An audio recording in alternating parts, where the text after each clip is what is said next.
Assalamualaikum warahmatullahi wabarakatuh. Alhamdulillah wassalatu wassalamu ala Rasulillah. Segala puji bagi Allah Jalla Jalaluh. Salawat dan salam semoga senantiasa tercurahkan untuk baginda Nabi kita Muhammad alaihi salatu wassalam. Amma ba'd, kaum muslimin, khususnya anggota GIS Grup Islam Sunnah yang semoga dirahmati oleh Allah Jalla Jalaluh. Kita lanjutkan kajian kita.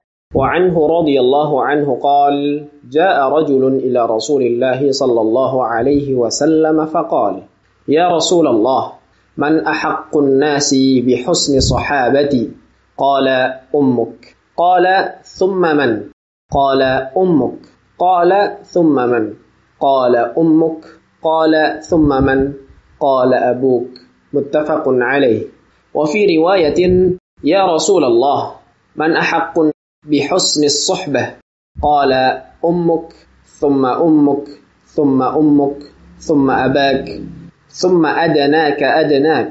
Dari Abu Hurairah radhiyallahu anhu, ia bercerita, seseorang datang kepada Rasulullah sallallahu alaihi wasallam lantas berkata, "Ya Rasulullah, siapakah orang yang paling berhak untuk aku pergauli dengan sebaik-baiknya?" Beliau menjawab, "Ibumu." Lalu siapa lagi tanyanya?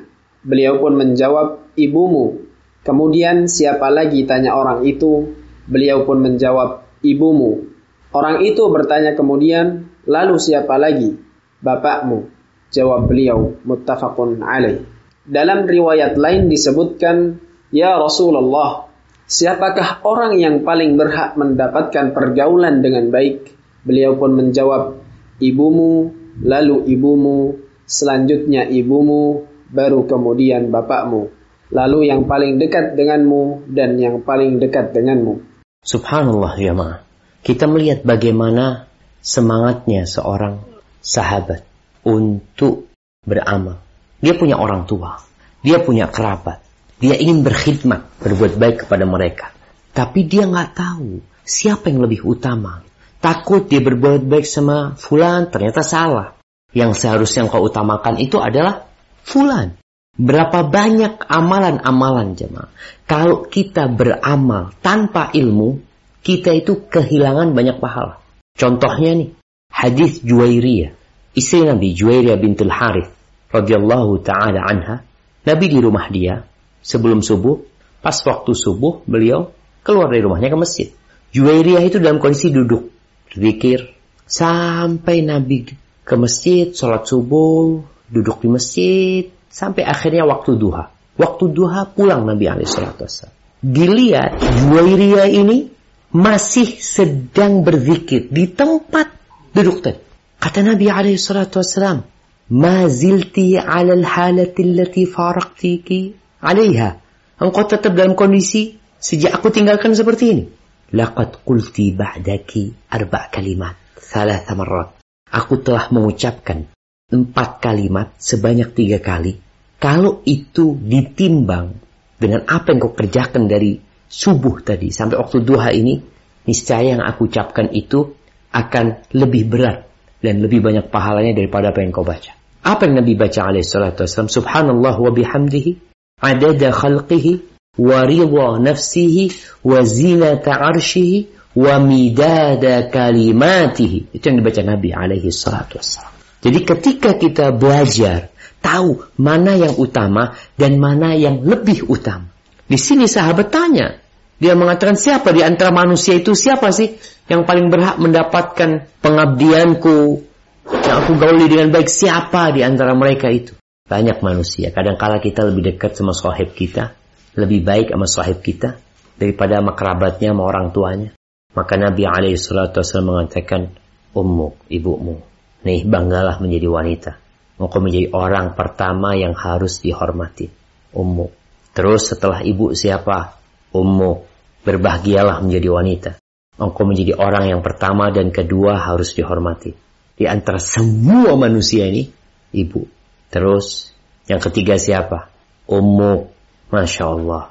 Gimana gak akan bahagia seorang wanita di dalam agama Islam ketika Allah jadikan dia orang pertama, kedua, ketiga. Setelah itu siapa? Baru bapakmu. Setelah itu siapa? Yang dekat. sama engkau. Kerabat-kerabat kita nih. Masya Allah. Nah, jadi jamaah rahimakumullah.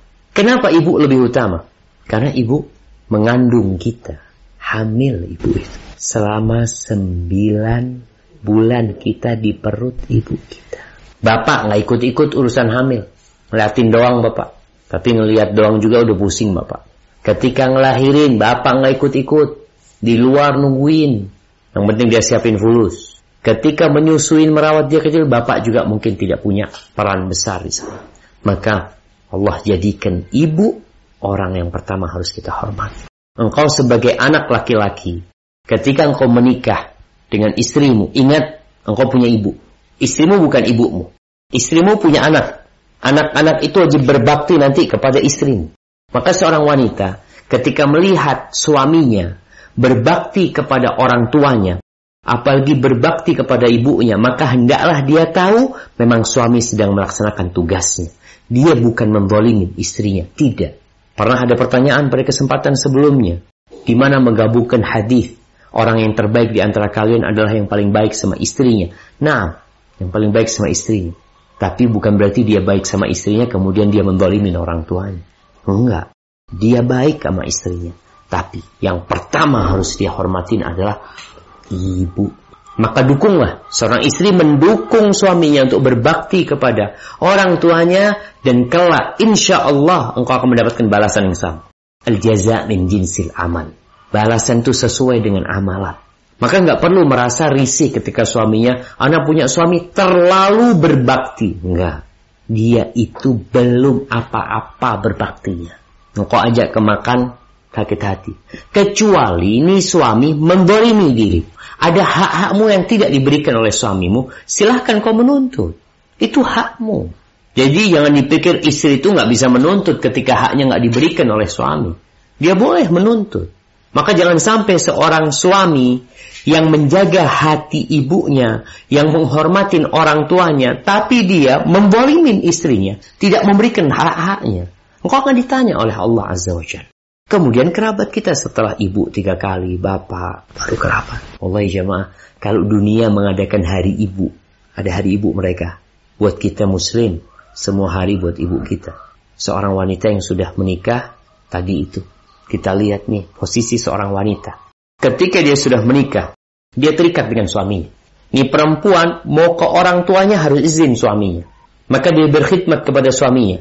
Dengan harapan anak-anaknya berkhidmat kepada dirinya nanti. Itu dia berharap balasan dari Allah Azza wa Jalla. Dan dia berusaha untuk mengambil hati suaminya. Ini perempuan yang baik. Dia akan berusaha, berupaya sekuat tenaga, dibalut doa, bagaimana menyenangkan hati suaminya, menyenangkan hati mertuanya, dengan harapan, nih suami akan baik sama dia, nih suami akan mendukung istrinya untuk berbakti sama orang tuanya. Barakallahu fikum.